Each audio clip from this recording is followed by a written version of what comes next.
दीपक केसरकर आणखी एक वर्ष पालकमंत्री असते तर कोल्हापूर जिल्ह्याचा कायापालट झाला असता, असा टोला शिंदे गटाचे माजी आमदार राजेश क्षीरसागर यांनी लगावला आहे. दीपक केसरकर आणखी एक वर्ष पालकमंत्री असते तर कोल्हापूर जिल्ह्याचा कायापालट झाला असता, असा टोला शिंदे गटाचे माजी आमदार राजेश क्षीरसागर यांनी लगावला आहे.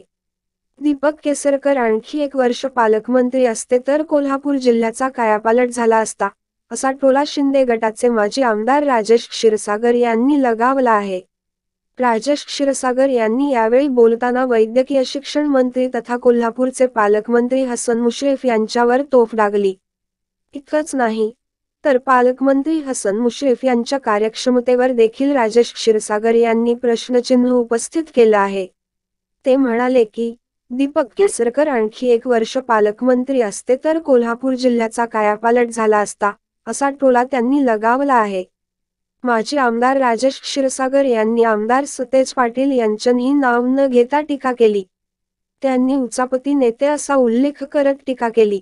राष्ट्रवादी फोडून अजित पवार गट भाजपच्या मांडीला लावून बसल्यानंतर हसन मुश्रीफ यांनी राजकीय कूस बदलताना अजित पवारांना साथ दिली. त्यामुळे मुश्रीफ अजित पवार गटाकडून मंत्री तसेच कोल्हापूरचे पालकमंत्री देखील आहेत. तत्पूर्वी कोल्हापूरच्या पालकमंत्रीपदाची जबाबदारी शिंदे गटाच्या दीपक केसरकर यांच्याकडे होती.